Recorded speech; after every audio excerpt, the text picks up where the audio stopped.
Everybody, welcome back. We're gonna finish up this conversation where we're gonna be talking about shielding and clearing, and we're gonna have some exercises for you to use at home. So stick around, it's gonna be a good time today. Today, we're going to dive in to help you be more aware of and take control of your own energy, as well as give you a better understanding of the energy around you. Hey, Mystics. If you're new here, welcome. And if you already know us, welcome back. I'm Susie Parker Goins. I'm Kai Bertrand. And I'm Lisa Stewart. Welcome to the Mystic Mosaic Podcast. We're here to help clarify, illuminate, normalize, and encourage you as you develop your gifts so you can confidently build a sustainable lifestyle for you, your family, and even your career. Here's our disclaimer. We are providing information to you to use as a launching point for your own spiritual journey. We're not giving free readings or medical advice, and the information provided here is for educational purposes only. Let's start the conversation. Moving on to clearing. Clearing, yeah. Sometimes I experience blockages in my body, or if there's right now I've got something in my shoulder and there's some sort of blockage or resistance. For me, it's energetic. So there's something for me about, there's something I'm not doing that I need to be doing. But blockages are some of the things that can clear. Other things are people's energy that's not yours. You can clear those. Cords, entities, those attachments that some people love to leave around for us to pick up. When I work on folks at events or even in a session, I'll tell them, look, whatever we are removing from you today is going to get cleared out because we are hygienic psychics here. Nobody's going to step in it and track it around. So clearing is necessary so that you're not taking on that stuff that's not yours. And even that stuff that is yours, that's not resonant with you, you can move that on too and send it all up to source. So yeah, the definition of clearing energy is removing energy from your energy field that is not for your highest good. So that could be your own energy that no longer works for you, no longer serves you, or the energy of someone else, which is what Susie just talked about. And the second point is, why do we need to clear? Because we are constantly surrounded by energy that can get stuck to our energy field. And, energy attached to us that is not for our highest good can slow us down and weaken us. It can, and depending on what it is and what form it takes, it can actually harm us and leave us too susceptible to the disease we talked about earlier.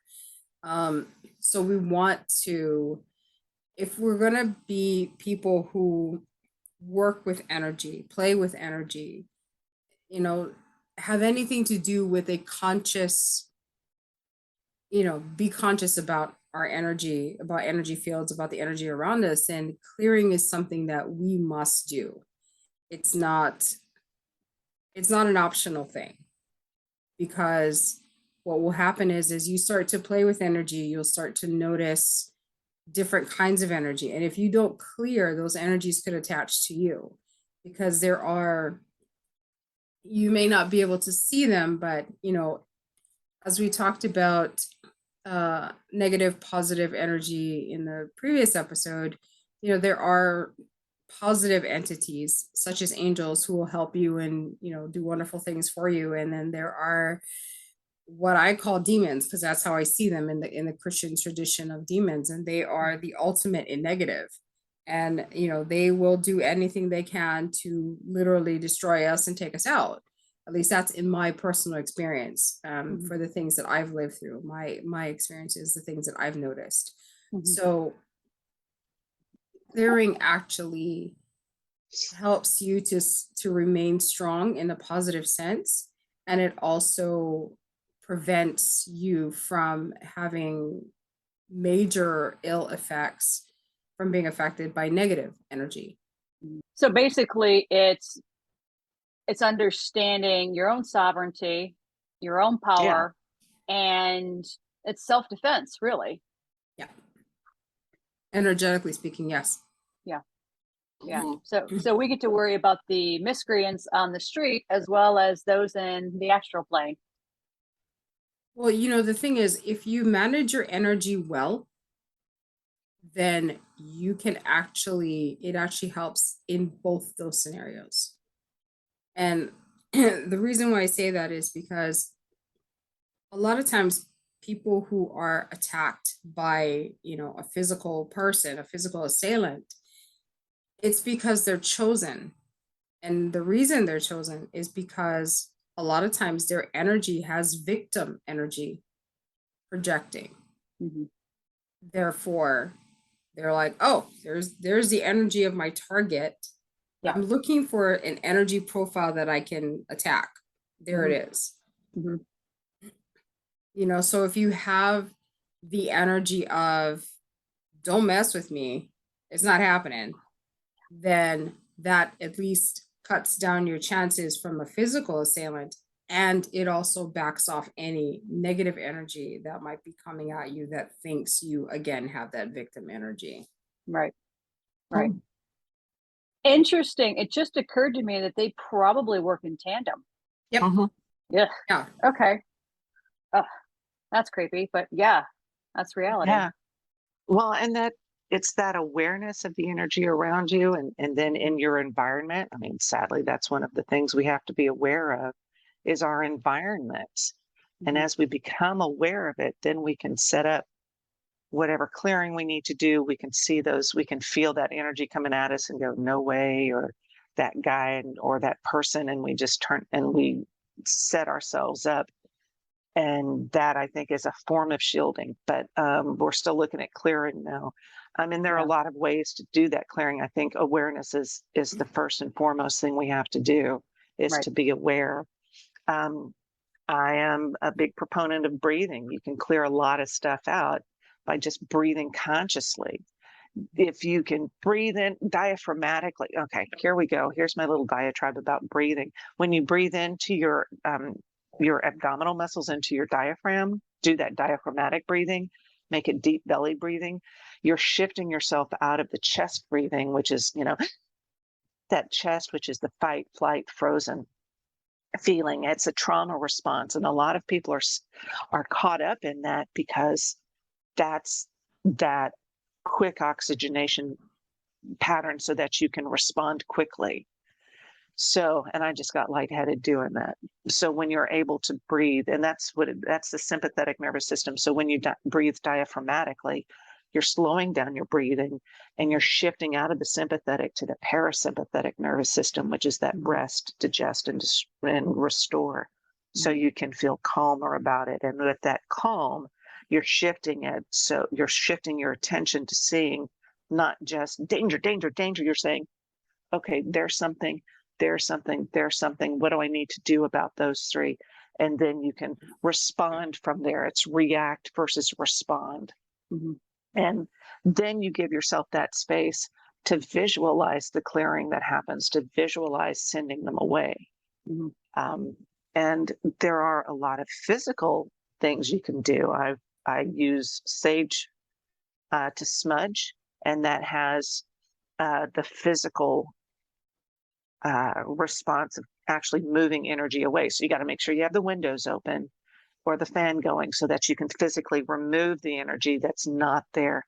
But I use other visualizations like counterclockwise clears and clockwise brings in the energy, because when you clear something, you definitely want to bring in something else in to replace it. So Because otherwise, just it's anything. two part. So it's Yeah. two part. Okay. Yeah. Yeah. So the clearing and then filling in. It's like using rebar and you're filling other stuff in because you don't know what else is going to come in if you have a void, if you have an empty space. So that's vastly important there. Mhm. I don't know. What else do we have? I mean, I don't often use salt. Do you use salt, Kai? Yeah, actually I do, because I have asthma, so there would be no smudging for me. No. What I do is I will actually have sage in my house, like, because just the energy of it being in a physical location deters things away. At least I have found that to be true. But you can use the smoke or the spray if that's something you want to do. But if you have allergy sensitivities, if you have a keen sense of smell, or like me, you have asthma or any kind of lung conditions, and smoke is not happening. Yeah. Even the sprays can set off something. I did that in Ocean Shores where I was Mhm. spraying a friend and somebody walked by. I was like, oh my gosh, I'm so sorry. So yeah, so those aren't the end all and be all. And Kai now has other options.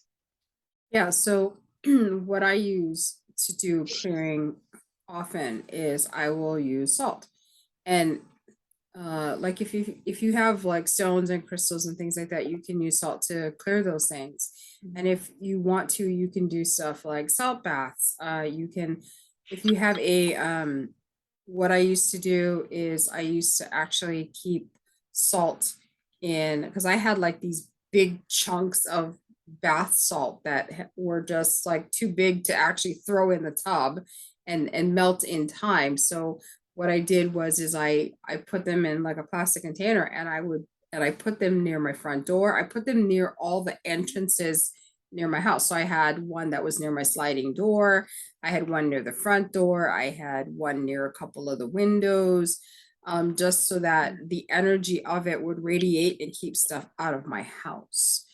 So I have a question, Kai. I cleared my house the other day and I put little containers like this of salt, near all the windows. Mhm. Is that enough salt? Yeah. Okay. Yeah, I did a blessing for a restaurant in Hawaii, and I was, because I was visiting home at the time, I wasn't, I wasn't staying there for very long. I actually didn't bring salt with me. I brought tea leaves, because that's in Hawaii, when you do blessings, you use tea leaves to do stuff. And so I needed salt. So I actually just used the table salt. So I took the salt shaker, went outside, Yeah. and I sprinkled salt on the ground. I didn't pour it. I literally just, some people walking by were like, what is she doing? I'm like, with Blessing the salt space. shaker. Blessing the space. Yeah, because it's not necessarily about quantity, it's about intention. Like, this is salt, this is what I wanted to do. Mhm. So it doesn't matter what kind of salt. We did an event this weekend and we set up protection, and my Wiccan priestess friend set up black salt in the corner. She just put a few grains out.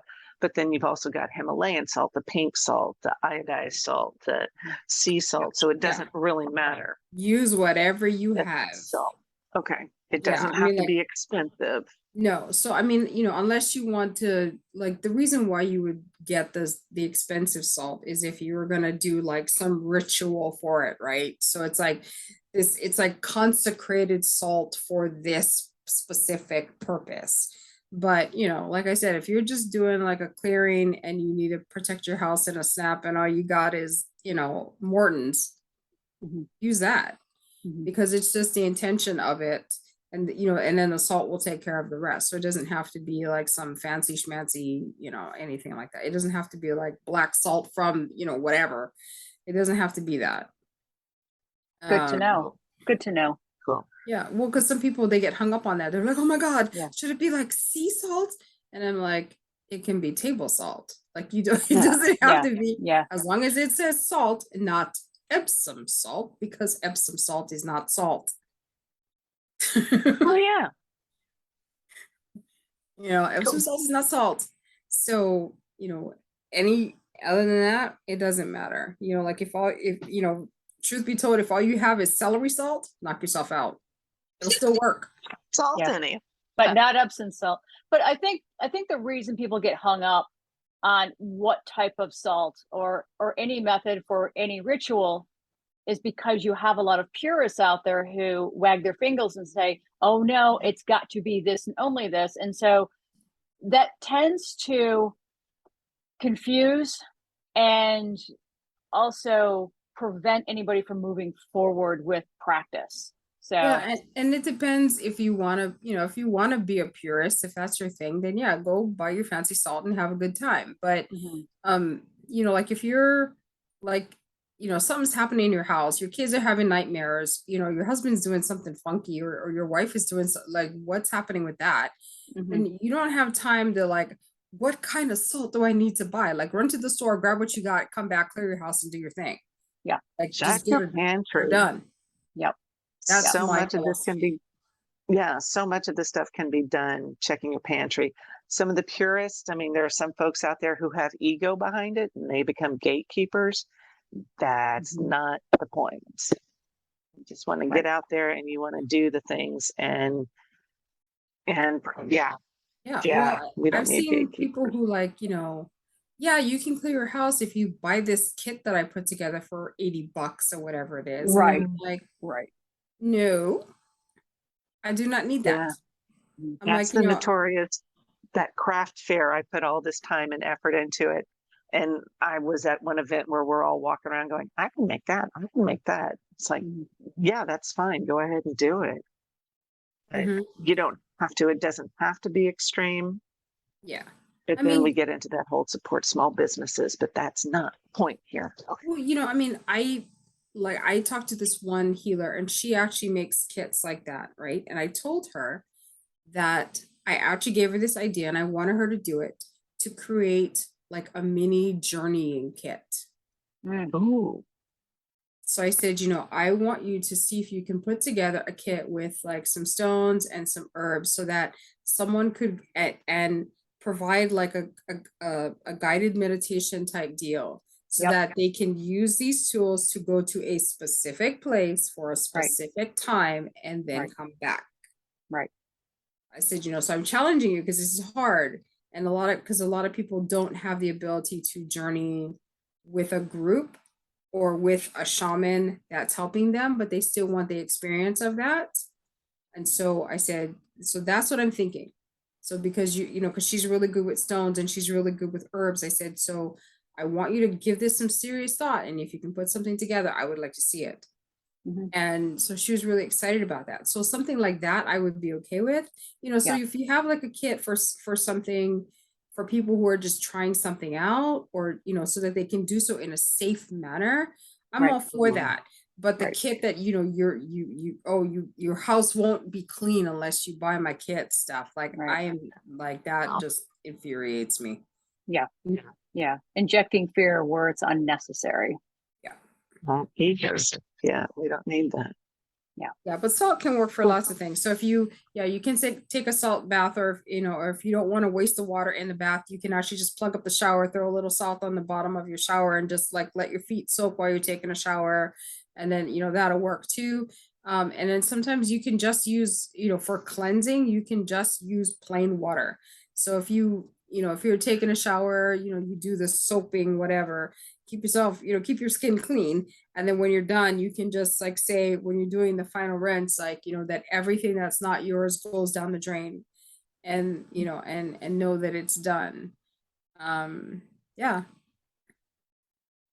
Fascinating. Hey, so when you're rinsing something off and you have attachments and it goes down the drain, would it is it too many layers to say and not hurt anyone else or not attach anyone else or send it back up to source? Or you can just say like, as I rinse off, then, the energy that doesn't belong to me can, go to source or whatever. Like, use whatever verbiage is appropriate for whatever you're doing.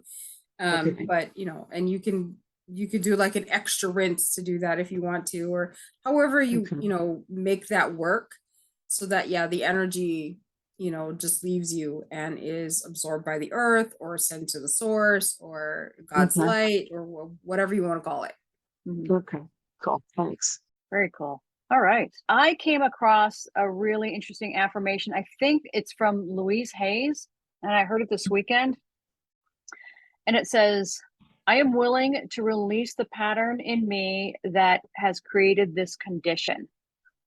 Now, she says that if you say this over the course of the next 3 days, you should be able to eliminate a lot of things. And so I'm trying it now and I'm seeing some energy shifting in my body. So I will let you know if by saying this, I've been able to manifest whatever it is I need to manifest when it comes to clearing and conditioning. So I thought that was interesting. I'll read it again. So Yeah. that way, if the folks want to try this in their own lives, the affirmation is I am willing to release the pattern in me that has created this condition. Now, moving on to the next thing, which we're talking about shields, because if you are having an issue with things, the next, what you want to do is clear first and then think about doing an energy shield. And here's a quick story about that, which is people have asked me, like, well, can I clear my own house, energetically? I'm like, of course you can. You just need to find the right, provided it's not some crazy situation. But like, if you just want to do like a standard house blessing because you feel like the energy is maybe a little stagnant, or, people are not really feeling great at your house for, like a general malaise type of deal, not like, oh my God, people feel horrible in my house and they're scared kind of stuff. You don't want that. Then you can do a general blessing of your house, and then you put a shield on top of it, and you don't want to do the shield before you've done the blessing, because you will trap whatever it is in the house. So you clear, then you shield. And again, with the salt, a lot of people will use, like we talked about, salt at the thresholds, like windows, doors, patio doors, that kind of stuff. Again, you set those things up after you've cleared, because if something is strong enough to come through that, like it's strong enough to like cause problems in your house. If it's weak enough that it can't pass that barrier, then it can't leave, and it's going to continue to be in your house and pester you. So you clear first, then set up your energy shield, your actual energy shield, and or your salt inspired boundaries. Gotcha. So cleanse, then protect. Yep. Pretty much. Yep. Yeah, clearing and then filling in with what you want. So that protection is important. Yeah, I mean, because there have been instances of people who are like, I don't know, I don't understand, I cleared it and it's still really horrible. It's just like, yeah, because you trapped it inside.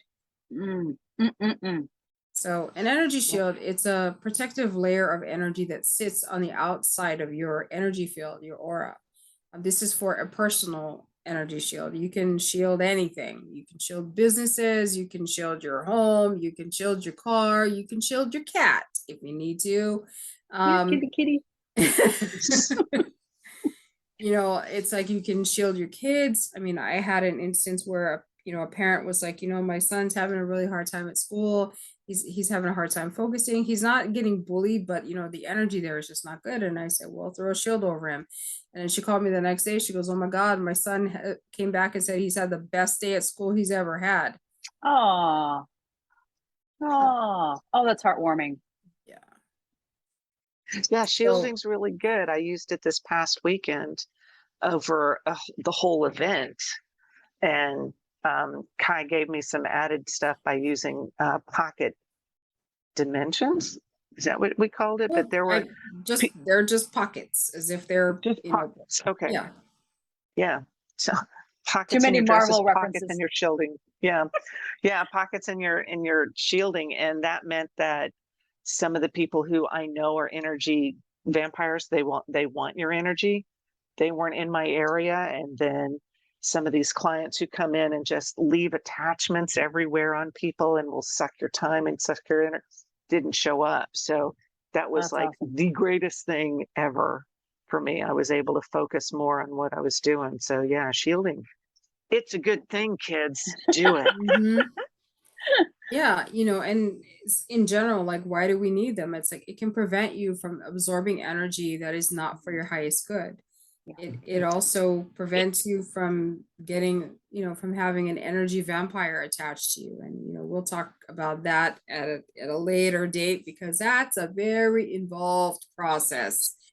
And so, energy vampires are fun and interesting, and you'd be surprised if, once you figure out what that actually is, you'll be like, hey, I know who that is. That's so-and-so. You'll be able to put a name to that, because everybody knows at least one. Yeah. And I think from that standpoint as well, that I myself at one point was probably an energy vampire and didn't know it. Back in my 20s, when I was having such a horrible time with my mother and boyfriend at the time, that, when mental health is still a stigma and you don't have insurance, and you really have not a professional that you can talk to. You talk to anybody that you can, not recognizing that you yourself are pulling energy from them. So that also can be one of those blind spots. Like, I'm not an energy vampire. It's like, well, are you talking to the appropriate people?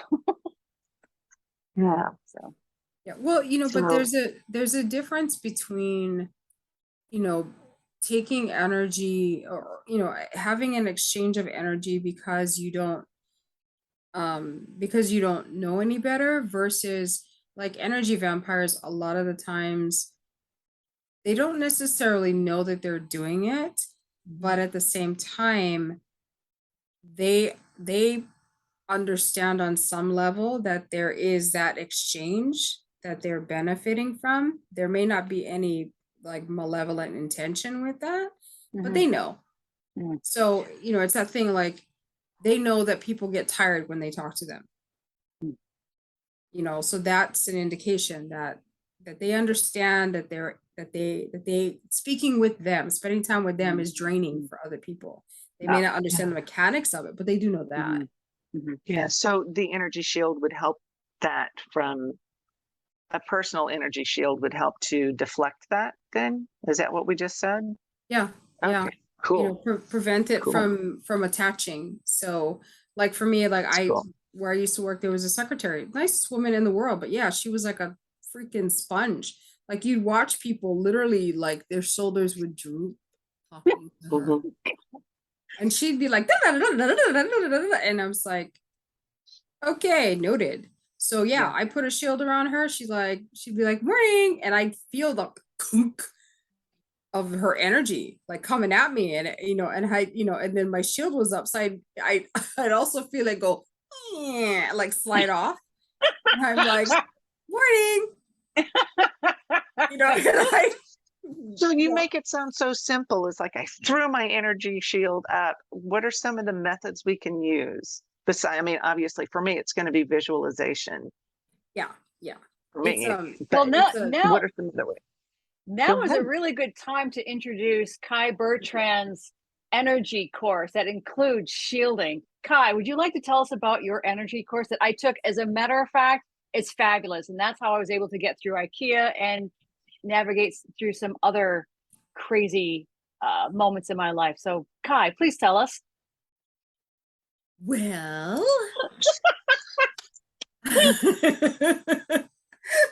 I Good have segue. an energy course. It's an audio course about it's called, protecting yourself with energy. It's like a 9 lesson MP3 thing that's on my Gumroad shop, and which I will tell you what that is in just a minute because I was not prepared. Um, but the point is that it teaches you how to do all the things that we're talking about, which is pay attention to the energy around you, and figure out under what circumstances you do certain things, because there are certain ways of building shield and certain kind of principles to go by. So there's things that you can do in public that, or the way you build shields in a private place, like in somebody's house, is different than if you're like in a public space, like if you're on a bus. Also, if you're traveling, like how you can protect your hotel room and your car and your stuff while you're doing that. So it's important to have all that stuff together. So you can find it at, that's healer Kai B at gumroad.com/I/energy shield course. And we're gonna have the link below, so don't stress yourself out too much about it. But yeah, it's protecting yourself with energy and audio course, a must-have for empaths, and protection for healers as they work on clients. Like I said, it's only 9 lessons, so it's not like this big, long, huge thing, and it's absolute, as Lisa can attest to, because she went through it. So yeah, Yeah, it that's what I got. was it was enlightening and fascinating for me. It was very empowering. I went through it in a couple of hours, so I was able to go, that's where I need to shield up, and that's what I need to do in this area. And also the ethics of it, like you mentioned, the buses versus the hotel rooms and things like that. So it's really understanding not just your energetic boundaries, but also what's appropriate. So I found that helpful as well. So thank you, Kai. Thanks for sticking with us to the very end. We're going to look at exercises, little things that you can do at home. So Susie, do you want to start with the energy ball? Oh, yeah. I love playing with the energy balls. When people are first working with energy, they're like, ooh, how do I know? And I frequently ask people to rub their hands together for a while. Yeah, I know that's simulating your circulation there, but as you go, I mean, fast or slow or whatever. And then when you get to a point where you feel like bored with rubbing your hands, you stop and you can gently pull your hands apart. Don't fly them out, just gently. And you can feel that tingling in between your hands. That's energy. And you can play with it. So you can pull it out further. You can accordion with it, move it around in your hands as if it is in a ball. So this is basic mime technique. Yeah, but you can feel that energy. One of the things you can do is to see how far you can pull your hands apart to see just how much energy you can feel. Now, practicing this, I can feel my energy go out further, and then you bring it in. But playing with the ball, whether you just like let it sit in your hand, I like to try to get fancy with it and let it roll down my arms. But yeah, that's not the point here. We are playing with the energy. So it's in between your hands and you can feel that energy. Now you can continue to add source energy to it. So calling in source and having it come through you and fill up the orb that you have here. And it fills and it fills. And when you think it's full, more source energy can fill into it. Now, when I learned how to do this, I had fun at my desk and I would make these energy orbs and I would send them out into the universe to where it is needed. I've also placed them over people's heads so they're showered in this orb. But as you have this orb in your hand, go ahead, whether it's like blowing bubbles out of a wand, just a puff will send it over, whatever visualization will help you. Send it forward, whatever makes it real to you. And you can continue to play with these energy orbs. Sometimes, let's see, I'm hearing that, sometimes you can send information in it. You can send healing with it. You can even have this energy orb incorporate into your own energy field, into your own heart for whatever healing you are looking for. It's a lovely, fun start for this. You can also feel people's energy around you, part of that ball thing. But that's got to be done with consent. So I'm going to wait on that one later. Because Lorelai, no, not Lorelai. Who the hell is that?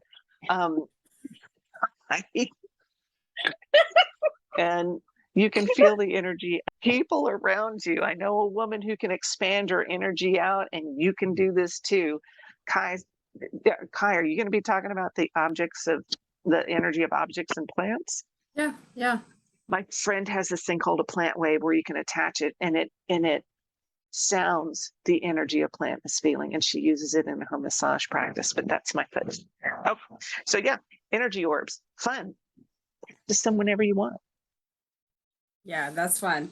Yeah, I actually use energy orbs for a couple of different really powerful reasons, and we'll cover that in future episodes. But I use them to in addition to shields to help like direct like major malevolent energy away from other people.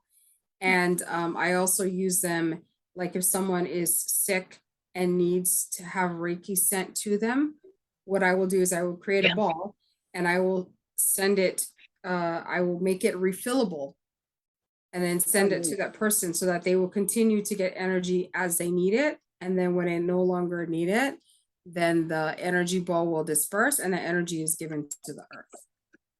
So that's Yeah. what I do with energy balls. Yeah. Yeah. So feeling the energy of objects and plants. Now, this of course requires you to be a little bit sensitive to energy. And so what I would suggest you do is you can do this with, any object that you want to, because everything is made out of energy, but it's easier to do if it's something is alive. So, if you have a couple of plants, you just need like 2 plants, and you can do this on animals as well if you can get them to sit still long enough, but you're better off with plants. And just put them side by side and see if you can distinguish their energies, because everything has its own energy signature, so to speak. And even if you have 2 plants that are exactly the same plant, like the same type of plant, they're both still going to be subtly different from each other, because it's like, it's like twins, right? They look exactly the same, they may sound the same, but they're not the same. It's that concept is similar. So you can have 2 plants and just figure out, like, see if you can detect what the energy signature is of the plants. And then what you can do is move on to other things like crystals or stones if you want to.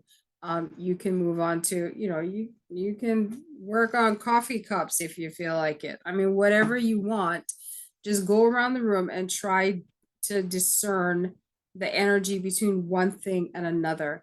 And what that does is that helps you develop energy sensitivity, and that will actually contribute to you being able to discern what's mine, what's not mine. Mm. You want to cover the white light? Yeah. We're not Let's going do to it. let them go without learning to shield. So yeah, let's go. White light shield. The way I teach people to do it is to call down universal energy and see yourself surrounded with the light from head to toe, all the way around, as if you're inside an egg.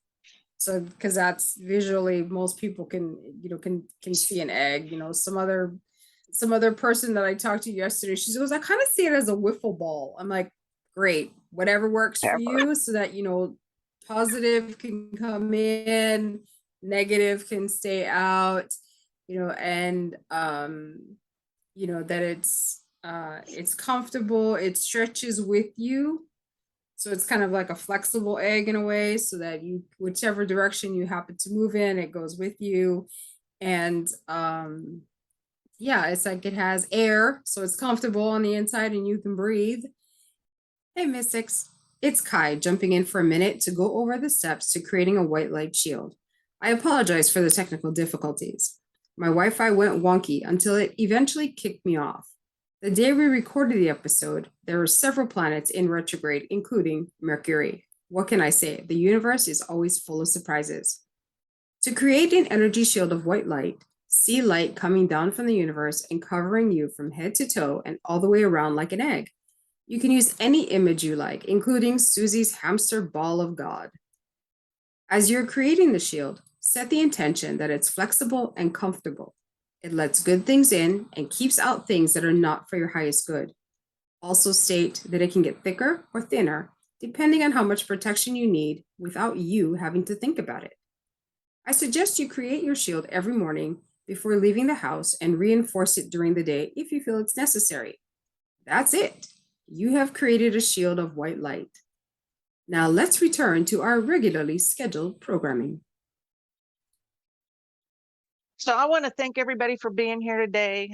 We have covered so much information, but we're hoping to break it down in a way that you can use it on your own right away. So we ask you to stay tuned, and we are excited to continue to cover these topics to make them, well, accessible, approachable, to make them and to provide you with that basis of information. My meditations are also available on my website at bluelightninghealing.com/blog, but it's also the podcast tab.